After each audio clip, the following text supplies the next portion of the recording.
5 నిమిషాలు చాలు, చేతులతోనే వస్తా. ఓవైసీ బ్రదర్స్కు రాజాసింగ్ బహిరంగ సవాల్. కత్తులు తుపాకులు అక్కర్లేదు, సెక్యూరిటీ వదిలేసి రా. వరంగల్ శివాజీ జయంతి సభలో ఎమ్మెల్యే సెన్సేషనల్ కామెంట్ చేసిండా.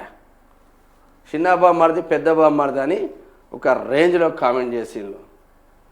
ఏదో అది ఎటువంటి రాజాసింగ్ ఇదేనా?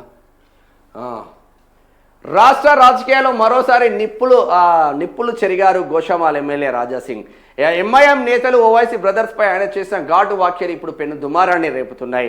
ఛత్రపతి శివాజీ మహారాజ్ జయంతి వేడుకల సందర్భంగా వరంగల్లో జరిగిన సభలో రాజాసింగ్ ప్రసంగిస్తూ అక్బరుద్దీన్ ఓవైసీ పాత 15 నిమిషాల డైలాగుకు ఊహించని రీతిలో కౌంటర్ ఇచ్చారు. మీరు 15 నిమిషాలు అడుగుతున్నారు, నాకు కేవలం 5 నిమిషాలు చాలు.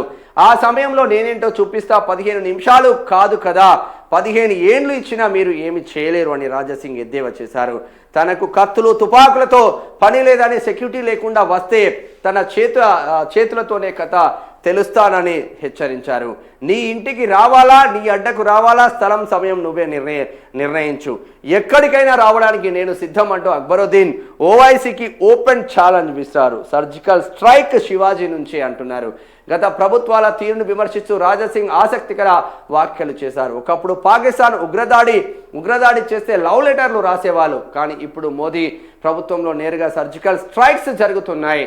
ఈ సర్జికల్ స్ట్రైక్స్ విద్యను ప్రధాని మోదీ ఛత్రపతి శివాజీ మహారాజు నుంచే నేర్చుకున్నారని గట్టిగానే చెప్తా ఉన్నారు. ఇక యువతలో జోష్ సోషల్ మీడియాలో వైరల్. రాజాసింగ్ ప్రసంగిస్తున్నంతసేపు సభకు వచ్చిన యువత కేరింతలతో హోరెత్తించారు. హిందువుల మనోభావాలను దెబ్బతీసేలా మాట్లాడే వారికి బుద్ధి చెప్పే రోజులు దగ్గరలోనే ఉన్నాయని ఆయన హెచ్చరించారు.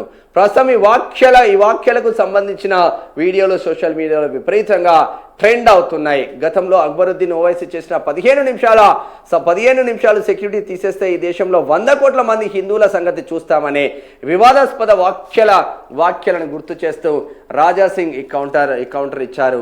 ఈ నేపథ్యంలో పాత బస్తీలో రాజకీయ వాతావరణం ఒక్కసారిగా వేడెక్కిన పరిస్థితి మాత్రం ఉంది అని చెప్పుకోవచ్చు. 15 నిమిషాలు టైం ఇస్తే 100 కోట్ల మంది హిందువులను చంపేస్తాం, 15 నిమిషాలు అని చెప్పిన ఆ దుర్మార్గుడిని ఏం బీకినామంటే, నిజంగా గొప్ప లీడర్ ఎవరైనా ఉన్నారు ఈ రాష్ట్రంలో అంటే కిరణ్ కుమార్ రెడ్డి. ఆయన ఉమ్మడి ఆంధ్రప్రదేశ్లో చివరి ముఖ్యమంత్రి కిరణ్ కుమార్ రెడ్డి. ఆ వ్యాఖ్యలకు తీసి లోపల పెట్టిండు అక్బరుద్దీన్ ఓవైసీని. గంత గట్సున్న మొగోడు కాంగ్రెస్లో లేకపోయా, ఇప్పుడు ఇంత పోకిళ్ళు కొడుతున్న బీజేపీలో లేకపోయా.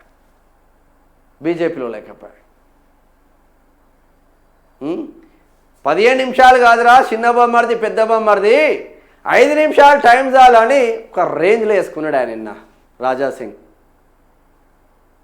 మరి హిందూ కట్టర్ హిందూ అంటే కట్టర్ హిందువులందరినీ భారతీయ జనతా పార్టీ బయటికి పంపిస్తుంది. అస్సాంలోనేమో ఇట్లా మాట్లాడేటోళ్ళనేమో భుజాన వేసుకుంటుంది అక్కడ భారతీయ జనతా పార్టీ, ఇక్కడనేమో పక్కన తప్పిస్తూ ఉన్నది. ఒక్కరికొక్కరి కోఆర్డినేషన్ ఉండదు భారతీయ జనతా పార్టీలో. ఒక్కరికొక్కరి బడా నేతలు అని చెప్పుకుంటున్న బండి సంజయ్ కావచ్చు, ధర్మపురి అరవింద్ కావచ్చు, ఈటెల రాజేందర్ కావచ్చు, కొండా విశ్వేశ్వరరెడ్డి కావచ్చు, డికే అరుణ కావచ్చు, రామచంద్రరావు కావచ్చు, ఎమ్మెల్సీలు మా చిన్నమ్మాయిలు అంజిరెడ్డి కావచ్చు, మల్కా కుమరయ్య కావచ్చు, ఒక్కరికొక్కరి కోఆర్డినేషన్ ఉండదానే. ఒక్కడంటే ఒకడికి పడదా? వీళ్ళందరూ కలిస్తే ఎవడైనా వస్తాడా? సింగిల్ లార్జెస్ట్ పార్టీ అటుగానే అధికారంలోకి రావచ్చు. వాడి మీద వీడి కుట్రలు, వీని మీద వాడి కుట్రలు. ఈ కుట్రలు కుతంత్రాలు పక్కన పెట్టి మీరు అందరూ కలవండి. కార్యకర్తలకు మంచి జరుగుతుంది. కార్యకర్తలకు మా రఘునందన్ రావు గాడొచ్చి బీఆర్ఎస్కి ఓటేస్తే, లగ్డారం అనే ఊరు ఉంటుంది పటాన్చేరులో.